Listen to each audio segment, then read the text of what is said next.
warahmatullahi wabarakatuh. Alhamdulillahi rabbil alamin wassalatu wassalamu ala rasulil amin wa ala alihi wa ashabihi ajma'in. Allahumma salli ala Muhammadin wa ala ali Muhammad kama sallaita ala Ibrahim wa ala ali Ibrahim. Barik ala Muhammadin wa ala ali Muhammad kama barakta ala Ibrahim wa ala ali Ibrahim fil alamin innaka Hamidum Majid. Rabbi shrah li sadri wa yassir li amri wahlul 'uqdatam min lisani yafqahu qawli. സ്നേഹം നിറഞ്ഞ സഹോദരന്മാരെ മക്കളെ, അസ്സലാമു അലൈക്കും വറഹ്മത്തുള്ളാഹി വബറകാതുഹു. എൻ്റെ പേര് സക്കീന, ഷബീറിൻ്റെ ഉമ്മയാണ്. ജന്മം കൊണ്ട് കോഴിക്കോട്, കർമ്മം കൊണ്ട് കണ്ണൂർ. വീണ്ടും ആ കർമ്മം കഴിഞ്ഞിട്ട് വീണ്ടും കോഴിക്കോട് തന്നെ തിരിച്ചെത്തി. 35 വർഷത്തോളം ആയിരുന്നു. ഇപ്പോൾ റിട്ടയർഡ് ആയവരെ കോഴിക്കോട് തന്നെ ഞങ്ങളുടെ തറവാട്ടിൽ സെറ്റിലായി. സ്വന്തം നാട് ചേന്നമംഗല്ലൂരാണ്, കോഴിക്കോട് ജില്ലയിലുള്ള. ഇപ്പോൾ കല്യാണം കഴിച്ചത് കൊടിയത്തൂരിലേക്കാണ്. ഇപ്പം കൊടിയത്തൂരാണ് താമസം. 6 മാസമായി ഇവിടെ വന്നിട്ട്. ഇൻഷാ അല്ലാഹ് ഡിസംബർ 6 തിരിച്ചു പോവുകയാണ്. അപ്പം ഇങ്ങനെ ഒരു അവസരം ഇന്ന് രാവിലെയാണ് അറിയുന്നത്. ഇപ്പോൾ ഞാൻ സലാം സാഹിബിനോട് പറയേ, നിങ്ങൾ രാവിലെ പറഞ്ഞാൽ ഇത് ടാങ്കിൽ ഫുള്ളാക്കിയാലേ പൈപ്പ് ഇരിക്കുമ്പോൾ എന്തെങ്കിലും വരുള്ളൂ. എന്തായാലും എൻ്റെ മുമ്പിൽ കുറേ പണ്ഡിതന്മാരും അറിവുള്ളവരെല്ലാം ഇരിക്കുന്നുണ്ട്, തെറ്റ് തിരുത്തി തരും എന്ന് ഞാൻ വിചാരിക്കുന്നു.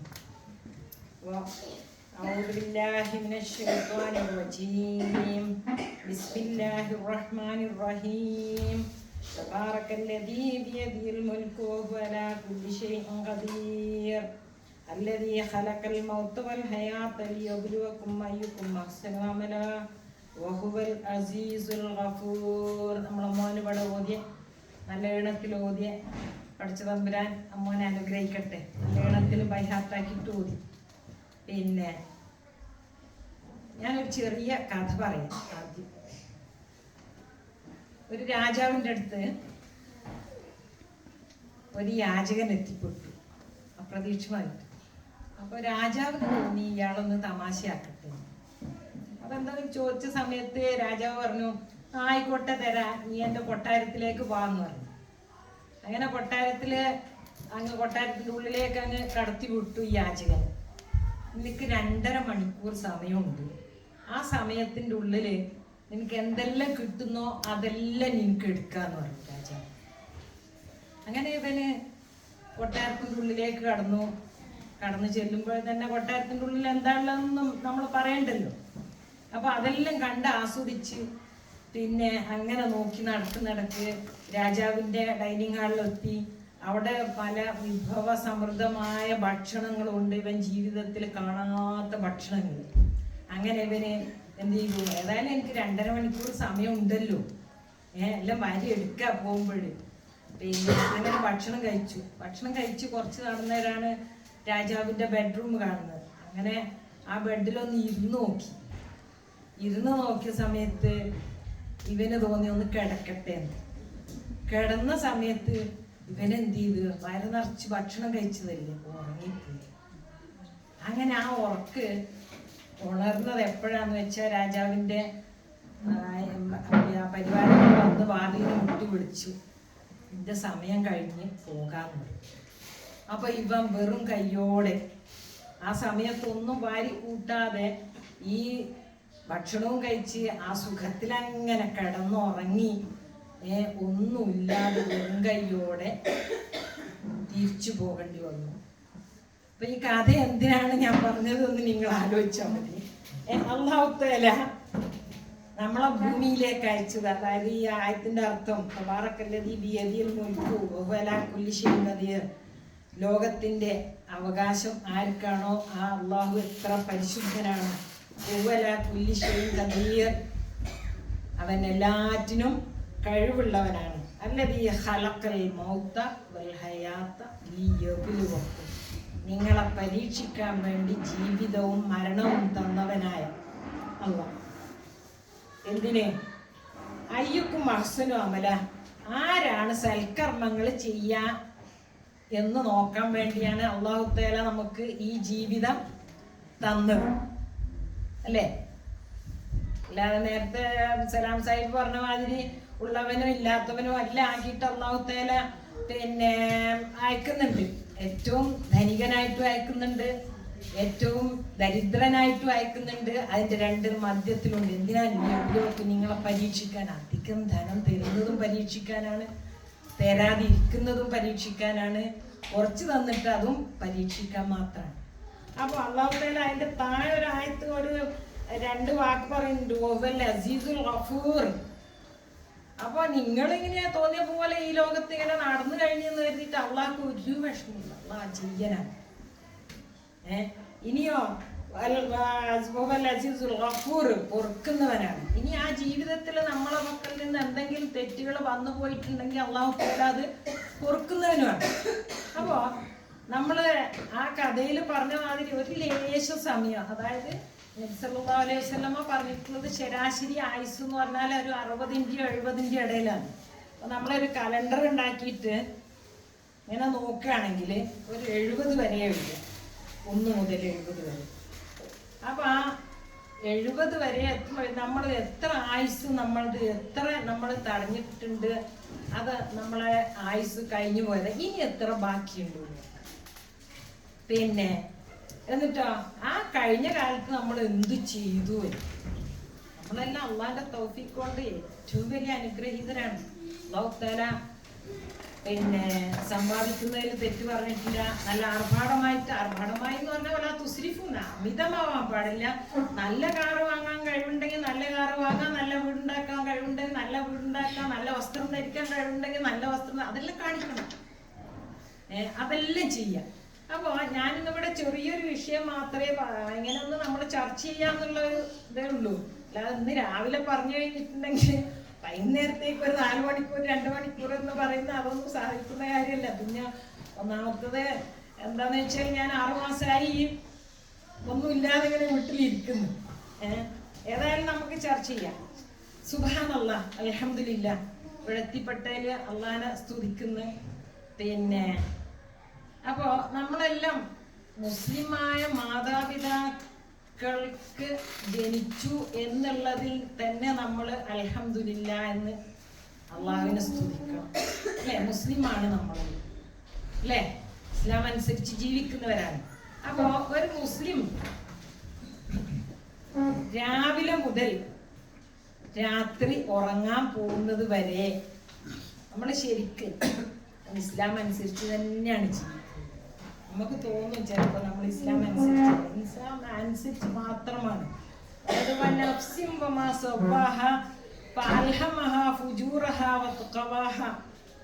അല്ലെ? സൂറത്തിൽ പറയുന്നുണ്ട്. അപ്പൊ നമ്മൾ അതിനനുസരിച്ച് നമ്മൾ ശരിക്ക് ഒരു മുസ്ലിമായിട്ട് തന്നെയാണ് നമ്മൾ ജീവിക്കുന്നത്. രാവിലെ നമ്മൾ എഴുന്നേൽക്കുമ്പോൾ അല്ലെ, അൽഹംദുലില്ലാഹില്ലദീ അഹിയാന ബഅദമ അമാതന വഇലൈഹിൻ നുശൂർ എന്ന് പറഞ്ഞ് നമ്മൾ എഴുന്നേൽക്കുന്നല്ലേ. അപ്പൊ അത് നമ്മളെ മനസ്സിലുള്ള ആ നമ്മൾ പഠിച്ചു വെച്ച ആ ഒരു പഠിച്ച തമ്പുരാൻ എൻ്റെ മരണത്തിന് ശേഷം എന്നെ ജീവിപ്പിച്ചനായ അള്ളാഹുവിനാണ് സർവസ്തുതി എന്ന് പറയുന്നുണ്ട്, അല്ലേ? സുന്നത്തായ കാര്യമാണ്. അതിന് കുറച്ച് മുമ്പ് എഴുന്നേൽക്കുകയാണെങ്കിൽ ആ സുബ്ഹിന്റെ കുറച്ച് മുമ്പ് എഴുന്നേൽക്കുകയാണെങ്കിൽ നമ്മൾ 2 റക്അത്ത് തഹജ്ജുദ് നിസ്കരിച്ച് അതിൻ്റെ ഒരു വിത്റും നമസ്കരിച്ച് നമ്മൾ ആ ഒരു നമസ്കാരവും അതിനുശേഷം 2 റക്അത്ത് സുബഹി, അതിനുശേഷം സുബഹിന്റെ 2 റക്അത്ത് സുന്നത്ത്, സുബഹി 2 റക്അത്ത്, ഏറ്റവും ഉത്തമമായ ആ സമയം. അതായത് അല്ലാഹു തആല പറയുന്നത്, മനുഷ്യരോട് അല്ലാഹു തആല ഏറ്റവും അടുത്ത സമയം രാത്രിയുടെ അന്ത്യയാമങ്ങളിലാണ്. മനുഷ്യർ അള്ളാഹുവിനോട് ഏറ്റവും അടുത്ത സമയം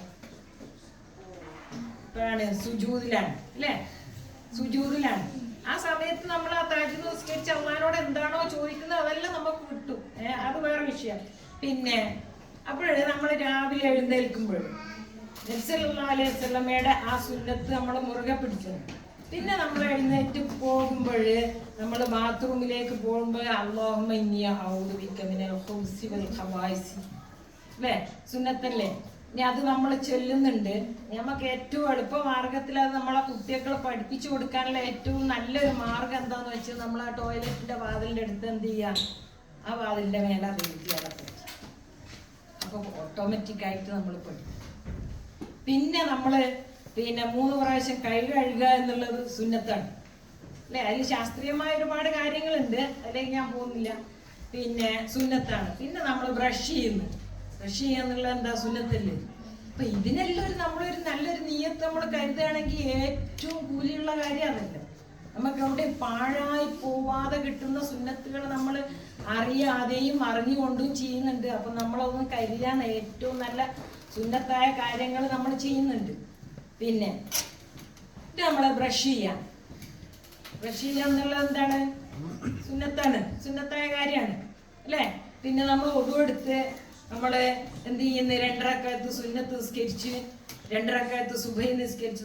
സുബഹിന്റെ സുന്നത്ത് എന്ന് പറഞ്ഞാൽ 2 റക്അത്ത് സുന്നത്ത് നിസ്കരിച്ചാല് ഈ ലോകം കീഴടക്കിയതിന് സമമാണ് എന്നാണ് റസൂലുള്ളാഹി സ്വല്ലല്ലാഹു അലൈഹി വസല്ലമ പറയുന്നത്. അത്രക്കും കൂലിയുള്ളതാണ്.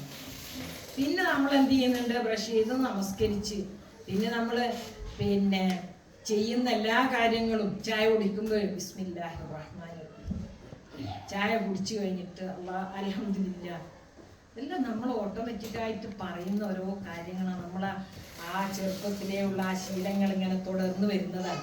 അതൊരു നല്ല നീയത്തോടു കൂടിയാണെങ്കിൽ നമുക്ക് എന്താണ് ഏറ്റവും കൂലിയുള്ള കാര്യം അല്ലേ.